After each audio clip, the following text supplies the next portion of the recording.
everybody. Today I'm going to show you how to make a bouncy ball. You only need balloons. How many balloons? It depends on how hard or how strong you want your ball to be. The more balloons you put, the stronger it is, the more it bounces. I'm going to use around 10 balloons, alright? And what you need to do is just take one and inflate it just a little bit, like very, very little.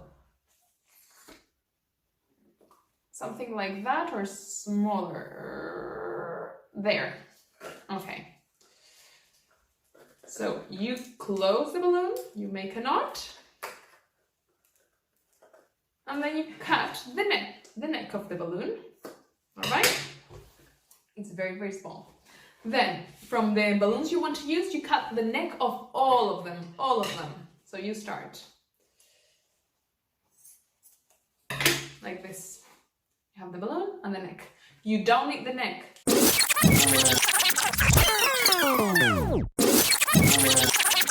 Alright, once you've got all the bodies of the balloons, you can start. So you take your balloon and you take one body, let's say a body, you open it, you grab it with both hands, just like this, and you cover the balloon, alright?